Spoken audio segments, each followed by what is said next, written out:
I'm an Eagle Scout in Ohio, and I often go camping. During most of these trips, I like to go fishing because it helps me get some time away from the younger scouts. This trip started out great. We ate, played capture the flag, and had a lot of fun. When it got dark, most people went to bed, but my friend and I decided to go fishing around midnight. We walked to a lake about 1.5 miles from the campsite, but I always thought the long walk was part of the fun, so it felt normal to us. When we arrived, we heard the usual sounds of crickets and frogs. We sat down, set up our fishing poles, and enjoyed the night view. After about 45 minutes, something strange happened. All the crickets, frogs, and other night creatures suddenly went quiet. The silence felt louder than the sounds before. As someone who spends a lot of time outdoors, I know this kind of silence is always a bad sign. We started to feel a bit scared. After enduring this weird silence for a few minutes, we decided to go back to camp. That's when things got really scary. While we were packing up our fishing gear, we heard a loud screech from across the lake and the sound of branches breaking. We stood there terrified as these sounds moved closer around the lake, coming towards us. To make things scarier, it was getting closer slowly. Both my friend and I know a lot about animal sounds, especially the ones around here, but we've never heard anything like this before. We were so scared that we grabbed our pocket knives right away, but I had a feeling they wouldn't do much to help us.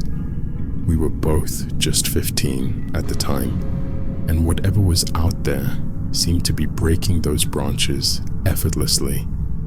We looked around, searching for somewhere to hide, and spotted one of those fixed bathrooms with a door almost off its hinges, except for the plexiglass window. We dashed over to the bathroom, crouched down inside, and tried to be as silent as we could. We heard sounds right outside by the lake. Being the curious person I am, I couldn't resist taking a peek.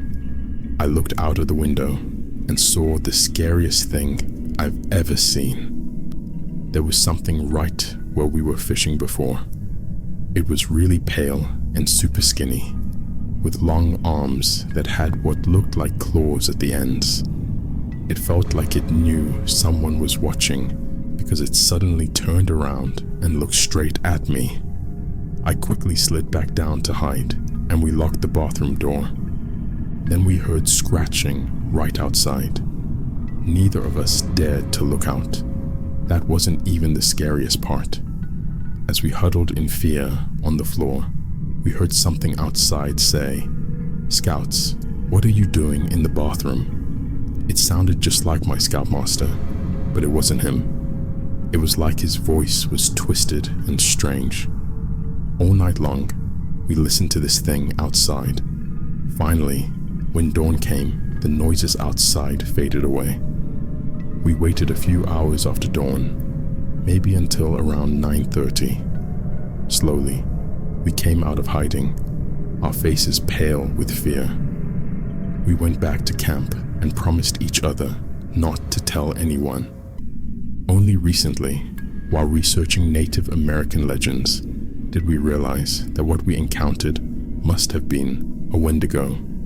After that, we decided that whenever we were brave enough to go fishing again, we would bring more protection. A part of me was curious to see that thing again, maybe even confront it to find out if it really was a supernatural creature like the Wendigo. But to this day, our fishing poles were gone when we came out, and we still have no idea what happened to them.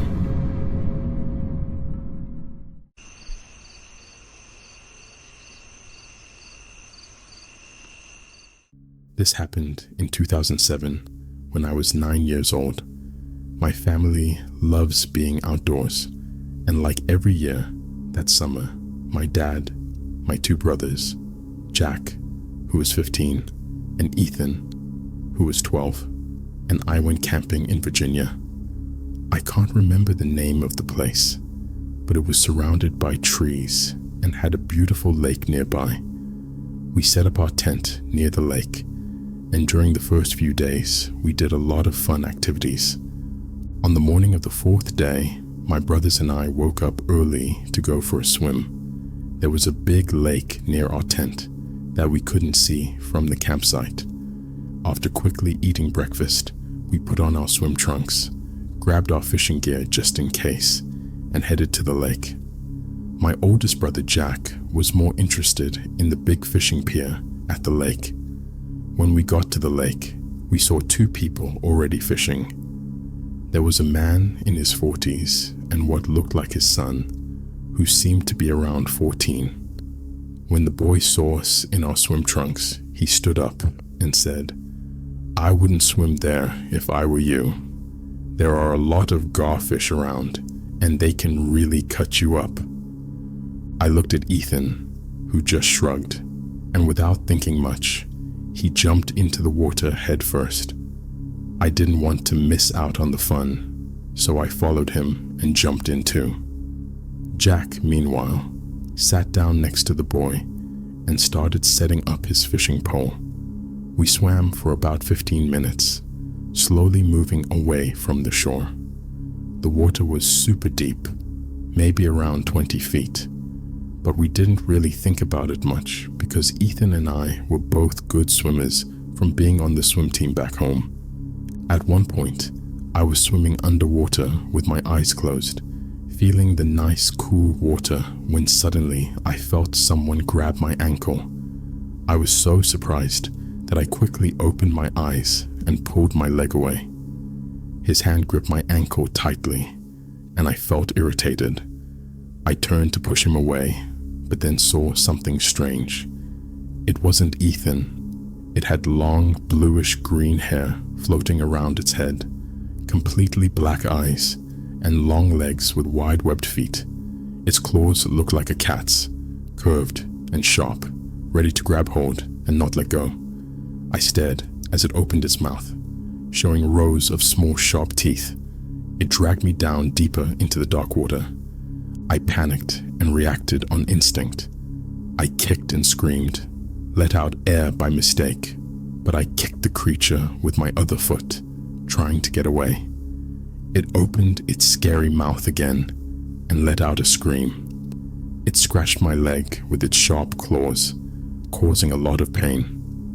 Soon after, I saw my red blood floating up in the water. I was bleeding and knew I couldn't win against this thing.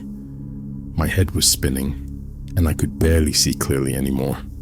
I felt a strange relief knowing I'd drown before that creature could hurt me more.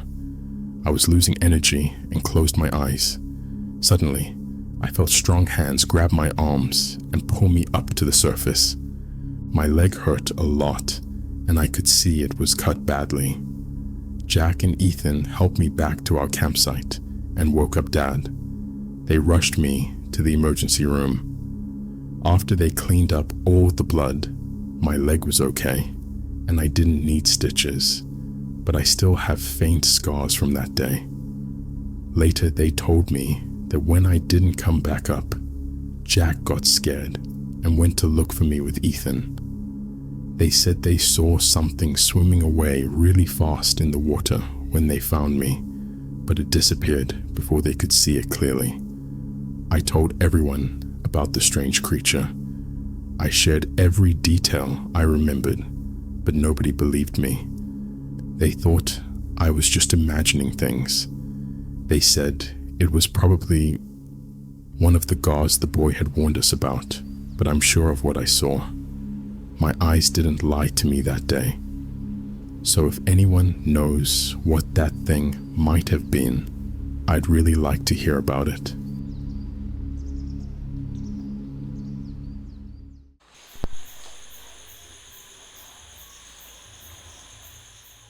I have lived by this pond for more than 18 years. At first, it was a small pond on a farm with fields and thick woods all around. But over time, things changed. Now the pond sits between 3 big neighborhoods and a swimming pool, separated from all that by a thin layer of woods. I think the pond was made back in the early 1900s, and there were 2 lines of barbed wire in the pond, making a cross shape. I don't know why there was barbed wire in the pond. There were just 2 very old houses on the right side of it, and a neighborhood about 100 yards away on the left, near the woods. When I was a kid, we always talked about the pond like it was some kind of mystery. None of us dared to explore it, but 10 years later, I got really into fishing. After school, I'd go out almost every day to find new places to fish and find the best spots. Nowhere else was as easy to get to or had as many fish as this pond. I came here almost every other day. One strange thing happened during a summer night. I stayed out late hoping to catch a few more fish. Suddenly, a bright light shone from behind me like a big truck had just parked with its bright lights on. I quickly turned around, thinking maybe a car had just parked in one of the driveways at the houses about 100 yards behind me through the woods, but there was nothing there. The way the light shone, it couldn't have come from headlights anyway, so I decided to call it a night and headed back down the trail toward the parking lot by the pool nearby. The second strange thing happened months later on a very eventful evening. A friend of mine, a couple of girls, and I went to the pond to hang out after school. While we were there at the same spot as before, we saw a small child, about 3 to 5 years old, running from an old house on the other side of the pond. We were worried, so we asked the kid what he was doing and where his parents were. The kid didn't seem to care about our questions. Then suddenly, he turned around and started talking to someone who wasn't there. It seemed like the person he was talking to was telling him to go back to his parents, but the kid was arguing, saying he just wanted to play with him instead. Then the craziest thing happened. The kid started pointing toward the water, saying, "Look, it's my dog. Do you see him?" He was pointing right at the center of the pond. We asked him where his dog was, and he said, "He's in the water barking at me." That's where he drowned a year ago.